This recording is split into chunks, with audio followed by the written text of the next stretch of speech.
We're here at Madison Square Garden, and in a very competitive fight, Gennady Golovkin was victorious over Danny the Miracle Man Jacobs by unanimous decision. And now, let's go to post. What can I say with, going into this fight, we told everybody, anyone that would believe us that Danny Jacobs would be a very tough fight. Gennady and the whole team had a tremendous amount of respect, have a tremendous amount of respect for Danny Jacobs. There's really no losers in this fight. The way Danny fought, the way Gennady fought, I mean, it's clearly the two best middleweights in the world. And the way Danny got up from the knockdown, you got to give him a lot of credit. So with that, maybe we can have Abel, if you want to say a few words just from your perspective on the training side and from the corner.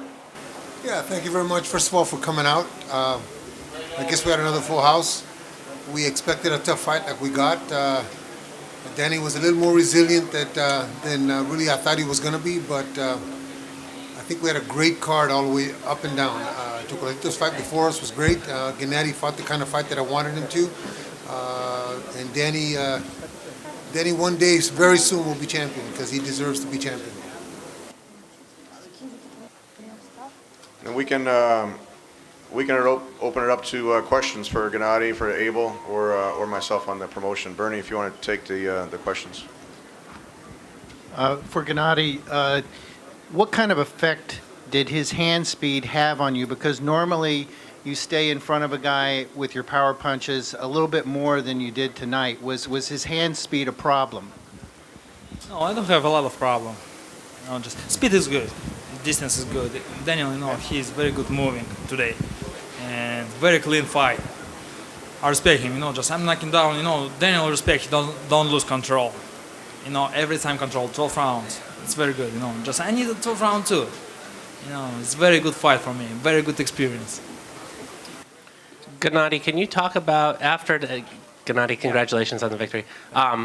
After the fourth round knockdown, it seemed like those big punches that you were throwing at him either weren't landing flush or were just off. Can you describe what was going on there, why you weren't able to connect like you usually do? Yes. Yeah, just maybe I wait too long. Just I need maybe one punch, like lucky punch. Sometimes it's different. Daniel, he's world champion, and he's a very good fighter. And I told you, he don't lose control, It's a very good fight today. There's been some talk, and obviously, tell me how you felt. This is a two-part question. Tell me how you felt in the championship rounds, because it seemed like his energy was outdoing yours in rounds 10 through 12. And then, there's been some talk, you see it on Twitter now about you being so mortal now from this outcome. Did you feel mortal yourself? No, I feel very good. I feel right now in 11 champions rounds, I feel a lot of power, a lot of speed. I want more. I think right now it's big drama show. Daniel, he's very good moving. He's a very good fighter. Very smart. Today is very smart.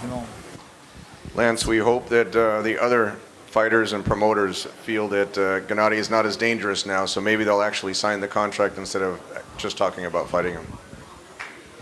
Gennady, congratulations on your win. I have two questions for you. The first one is, I know you got the victory, which is the most important thing for you, and you kept your title belts, but your knockout streak ended at 23. And as Tom said, when he came down to ringside, he said it was a heck of a run. What are your thoughts about that great knockout streak ending, and now the next time you go into a fight and you get a knockout, it'll be one in a row? This is life. Of course, this is very, very important for me. Just it's my record. Right now, Daniel broke my record. I told you, I respect this guy. He's my favorite fighter. I'm after knocking down. I want more. Okay. Maybe now, maybe I'm not mad this fight. Very clean, very smart, very, very good quality fight. I need this too. I need the 12 rounds. So now looking back on the fact that you came out of your first 12-round fight, you got the win, but it was close, it was tough. Do you feel, though, now that you can look at your long list of opponents and say Daniel Jacobs, in fact, was the best opponent that you have ever faced? And Abel, I'd like to hear your take on that also. Yes, I think so, yeah. He's my best opponent, yeah. He's very smart. he had very good boxing IQ. He's moving. He don't have panic, don't lose control. It's very good. He definitely is, and we said before the fight that we thought he was the best opponent. Yeah. Gennady, a question from Europe. Obviously, you've got 3 of the middleweight world belts, and we know that you've said you want to win the WBO belt held by Billy Joe Saunders. Would it be the perfect fight for you next to go back to your homeland and fight our compatriot Billy Joe Saunders in Kazakhstan and possibly unify the division there? Hopefully this is my dream fight. My goal is all the belts in the middleweight division. All the belts. Of course, Billy Joe Saunders is my last step for my dream. Of course, I wanted this fight. Hopefully, this fight I have in Kazakhstan, I bring to Kazakhstan. Would you like that fight next? 100%. Yes. Yeah. Gennady, considering how close the fight was tonight, do you think that Danny deserves a rematch, or would you rather move on to Canelo or somebody else? Of course. He's a good fighter. I'm ready to anybody. Of course, if he wants, if his manager, promoter, talk with my promoter, is ready. Of course, I'm a boxer. It's my job. Gennady, were you bothered or troubled by the fact that Jacobs blew off the second day weigh-in and was able to hydrate so much, and you had to weigh on no more than 170? This is his problem, I respect my sport, I respect boxing, this is IBF, it's his problem, not my problem. This doesn't matter for me. No. Hey, Gennady, when you seemed a little frustrated when he switched to a southpaw stance. Were you at all, or did it confuse you at all when he went southpaw? Not a lot. No? He stayed in southpaw, like him down with the right hand, I want him more. I think, he lose control. I want like a crazy fight, I want this, he don't have chance. Abel, were you prepared for that? For him switching stances like that?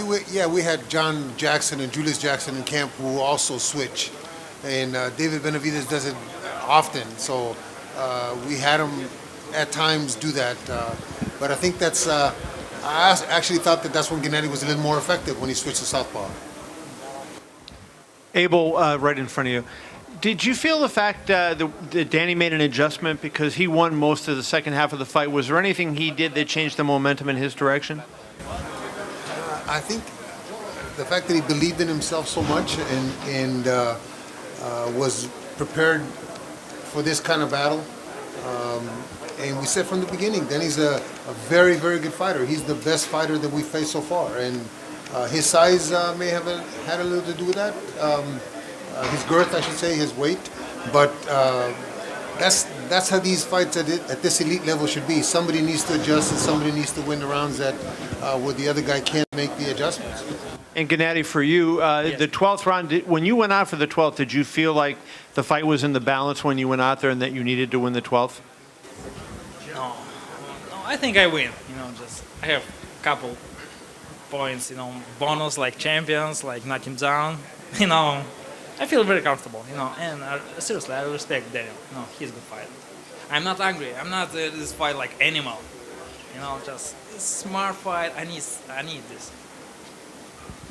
Abel, right in front of you. It's an impossible standard that he's held to. You have to knock everybody out, or else something could be slipping. But after the Kell Brook fight and this fight, do you still see the exact same guy that you saw 5 years ago when he first came to the U.S.? Yeah, this is the same guy. It's getting a lot better, but the opposition is getting a lot better. Daniel was a champion. Is a champion still in my mind. If we get the fight in Kazakhstan and Gennady vacates once he wins against Saunders, Daniel, I'm sure, is going to be a champion of at least one of the belts. He's probably better other than Golovkin. He's probably better than anybody else out there. He beats every other middleweight. So you see no sign of slippage at all? No, I just think the opposition's getting better. Yeah. Abel, you said you thought that Danny was a little more resilient than you imagined. At what point in the fight did you sense that? At what point was there a particular shot that Gennady landed that you thought that another fighter maybe would be put out by? When did you get the sense that you were in for a long night? After Gennady knocked him down, he never lost control. He was in the fight. He get caught with a good shot, and he retaliated. But again, we all believed that that's the kind of fight that it was going to be. Danny wasn't going to roll over. Like you said, I don't want to keep harping on the fact that he beat cancer, but the guy is resilient. The guy did what he needed to do, and after he knocked him down, and he looked at Gennady like Gennady looks at his opponents. Come on, let's go. I thought we're in for a long night. That's good. I mean, it's good for boxing. It's good for Gennady. It's good for this whole card was just great, and this fight to top it off was.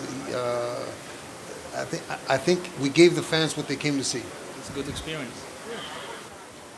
Any closing thoughts, Abel and Gennady? We're going to let you guys go in a couple minutes. Yeah, thank you very much again for coming out. The drama show was a 12-round drama show this time, but we hope to be in the ring again in June and get that fight. Tom sets up that fight in September so that we can really see who the best middleweight in the world is. Okay. Of course, thank you very much for big support. Like this unification fight, pay-per-view fight, and it's a big fight for me, good experience for me. And of course, thank you very much, my friends from my city, from my country, who come and who support me. Just appreciate it, brothers. We're going to wait for Danny Jacobs to come out. We'll see how long it takes for him in the locker room, and then we'll bring him to the podium.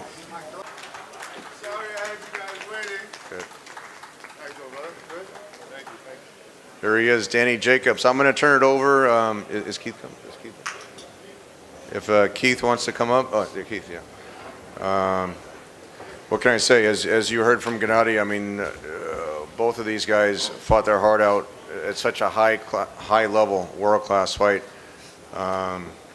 Nothing but respect for what Danny has done inside the ring, outside the ring, the way he conducted himself through the whole promotion and his entire team. So I'll turn it over to his manager, Keith Connolly, and then we can open it up for questions with Bernie for both Danny and Keith. Thanks, guys, for waiting around. I'm so proud of Danny. I mean, I don't even know what to say. It was a close fight. It was a good fight. I thought he won. I thought he outworked Gennady. I don't know what the punch stats were, but anytime Gennady hit him with a really hard shot, Danny seemed to come back with 2 or 3 of his own. So I couldn't be more proud of him. I pictured a victory coming into tonight, and that feeling of pride I would have had if we had gotten the decision. I'm prouder the way I feel inside right now than the way I thought I would if he had won the fight. So I'm proud of you, and I love you, bro. Thank you, man. Thank you, brother. You have something to say, man? No, talk to the people, Jay, please. I know you want to talk to the people. Sit down now. Talk to the people. Well. Here you go. My son said to talk to the people. So I shall. We came into this affair with very little chance of winning by your standards. But Team Jacobs knew from the point that we started training camp until we actually entered that ring that we were ready to win. And Danny showed tonight why he is not just an elite middleweight, but a world champion middleweight. Keith just expressed the fact that he was really proud of him, but I don't think there's anybody in here as proud of Danny as I am. We've been on this quest for supremacy since he was 14 years old.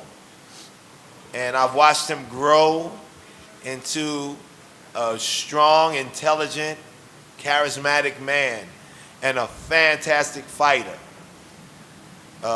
They often say that great trainers are only great by the athletes that they work with.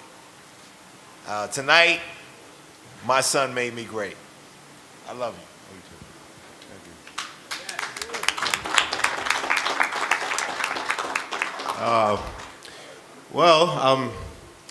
I'm really proud of myself that I went in there and I gave it all that I had, and I showed some moments of true grit.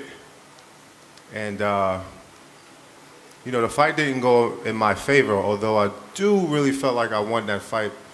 I mean, I definitely think it at least could have been a draw, to say the least. But didn't go my way, and I won't complain. But I'm happy that, like I've said inside the ring, that the fans ultimately were the winners, because that definitely wasn't a dull fight. We traded, we boxed, and we used our skills, and we entertained everyone. So that was our job, and I felt like we did our job 110%.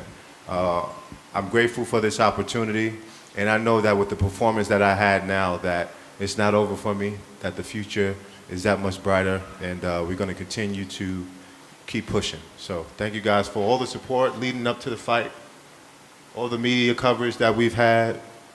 You guys keeping this boxing thing alive. It's you guys, and it's your responsibility to make sure that we do it the right way, or that you do it the right way, and I appreciate and applaud you.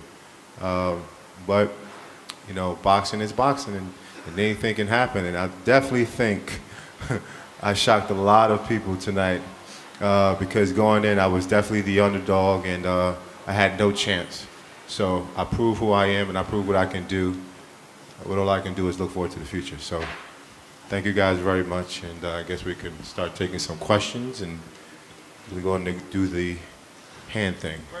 Danny, to your right, congratulations on a great fight. Thank you. I wonder, first of all, if you feel like you come out of this enhanced, even though you lost the fight, that your reputation is higher than it was going in? I got that Bruce Leroy glow, man. I really feel like, this was a win-win situation for me. Because when you're the underdog, is like I was, and when you go the distance and you fight back and you hurt the fighter and you show what you have inside of you, this is boxing. Sometimes you win, sometimes you lose, but it's ultimately about making fans and pleasing everyone and showing that you're a crowd-pleasing fighter.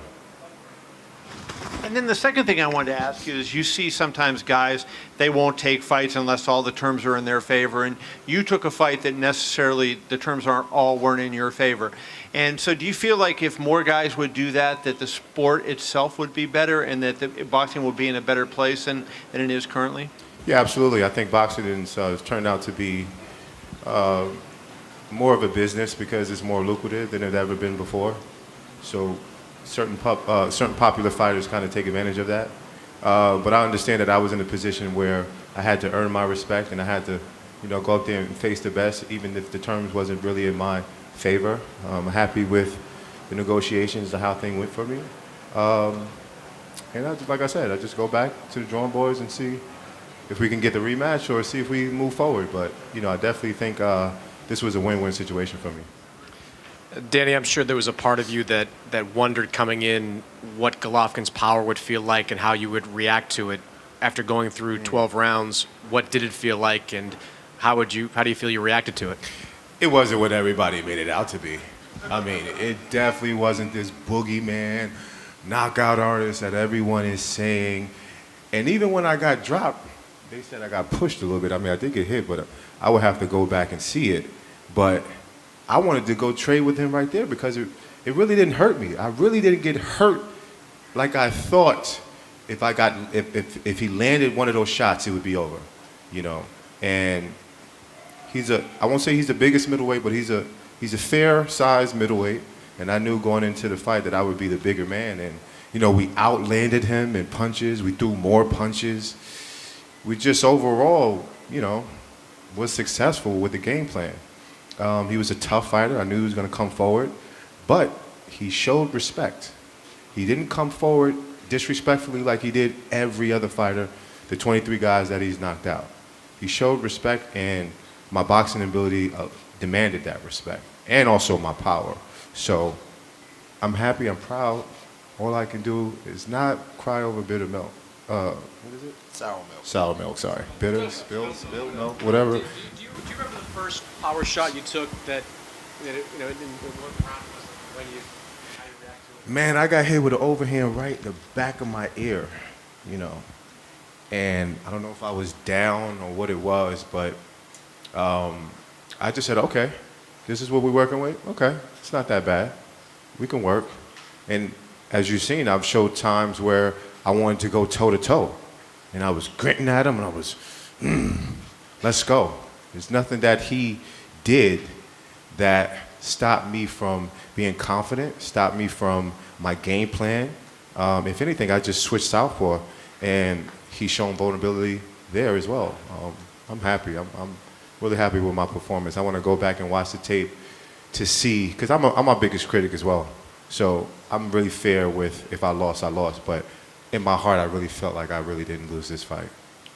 Danny, just to follow up on that, did I understand you to say that you thought the punches would be harder before you got hit because of everything that had been said and written? The way you guys make it seem like. So none of us got hit by him. It's like, man, this guy is really the boogeyman. Could he really knock out guys with one shot? I was like, man. So this is what it's all about. When I got hit, I was like, okay. Even when I got knocked down, it was just like, let's go. I stood toe-to-toe right after I got knocked down. Is that why your confidence seemed to grow as the fight went on? Absolutely. When it's the unseen, you don't know. You have to plan. You have to be cautious. And you have to do it round by round. That was our plan, was to win each round, but do it cautiously. Not go in there reckless and just because I have knockouts as well, go in there and try to stop the guy. So, it's all good. And Danny, when you talk about the respect that he had to show you, how much of it had to do with your hand speed making it tough for him to stay inside where he normally does? I think it was the hand speed a lot. I'm not sure which one it was the most, the power or the hand speed. But I did land sometimes at will with my jab, and especially when I was southpaw. I mean, at times he really couldn't touch me. But I'm not sure if the judges seen him throwing harder shots or however they were judging it. But at the end of the day, I'm happy with my performance. If we can do it again, I would love to. Yeah, I mean, if you ever seen him fight a southpaw, he's always shown vulnerability. Kasim Uma, Monroe, this guy named Ivan Gardner, that really showed me some flaws in him, and I was just like, I'm really good at switching southpaws, so let's go in there and switch it up and confuse him, and that's exactly what I felt like we did. One thing about that, Danny, with the southpaw stance, while I asked you. Hold on, did you think I won, Dan? I had the fight 115 to 112 for Triple G. Oh my jeez. But you fought a hell of a fight. You guys are hard. Maybe I shouldn't have asked him. I should have asked probably somebody right there. One of my fans, I probably should have. But go ahead, Dan. I love you anyway. Thank you, brother. No, but if it was working so well, southpaw, why didn't you stay there? You only did it a couple of times and for kind of short stretches earlier in the fight.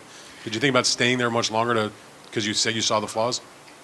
Yeah, well, the game plan was to not stay southpaw. The game plan was just confuse him. And I do southpaw very well. I don't do it as well as orthodox. So that's why it probably wasn't the best idea to stay southpaw. But, I mean, you've seen him missing. You've seen him not really being able to land, especially those hard right hands that he normally throws. So, yeah. One other question then. A lot of the discussion has been about how you took Gennady Golovkin's punching power and it wasn't as much as you thought it might be. My question for you is, do you feel like you landed your best punch on him, and what was your thought and how he reacted to your punching power? Because your power was a little bit downplayed coming in because of the knockout streak that was so much greater than the one you were working on. I definitely thought I hurt him maybe 2 times in the fight. Not hurt him enough to where he'll go down, but I definitely seen him back up, and when I hit him with a body shot, a hard body shot, I heard him go, ugh, so, I mean, he's a man. And when I was looking at him, the face-off, that's all I seen. I didn't see anything that you guys made him out to be. I seen a man that could be hurt, and that's what the mentality that I had going inside that ring. Danny, how important was it for you? I know you rehydrated to maybe well above 170. Did that extra weight help you accomplish, take those punches a little bit more effectively? One wouldn't know. I would have no idea. I just know that I'm a big middleweight. And I know he's not the biggest middleweight, even though he's a big puncher. Really didn't seem to hurt me that much. I don't know if the nutrition played a part, but we lost the weight very well. Chris Algieri helped me out and did a very, very good job of making sure that we weren't drained, like maybe some of the previous fights we had before. And we hydrated properly, make sure we can put our best foot forward. And you talk. Huh? Probably about 175. Yeah. You spoke about this fight being your destiny, and you know, at the end of that 11th round, when you were impressive to close it, you kind of like, you know, pumped your chest. And what did that moment feel like? And as the fight went to the judges, how were you feeling? I was 100% confident that I was going to get this victory. You know, when I was pumping my chest and I was, like I said, I was grinning at him and, you know, showing that bravado, I was in the zone. And once you're in the zone, it's kind of hard to get you out. Like when Triple G is, you know, get that momentum, it's kind of hard to stop him. So that was just me, you know, showing what I had and letting him know that this ain't going to be, you know, one of those easy go-rounds like you've had in the past. And lastly, you know, there was a lot of chatter about the IBF second-day weigh-in. Golovkin said that he felt like you weren't respecting the sport with the decision. I just wanted to see where your mindset was. No, it wasn't really so me being disrespectful. I mean, it's my prerogative to, you know, want to get up at 6, 7 o'clock in the morning and to do a weigh-in and to be restricted to 170 pounds. So it was mainly me just wanting to stay hydrated, not have to focus on the little things, even though I respect this boxing game. I respect all sanctions and their ruling, but for me, you know, I really wanted to focus on this fight, and we had a game plan, and we wanted to make sure, you know, we use our size and we have the best possible nutrition that we can. And waking up early for me was just a hard thing to do, not because we were overweight, but I didn't want to have an issue whatsoever. Keith and Danny, Andrew, we're going to let you guys get out. It's about 3 o'clock in the morning. Oh, so is it? thank you very much for your time. Thank you, guys. Congratulations on a great Thank you promotion very and a great much. fight.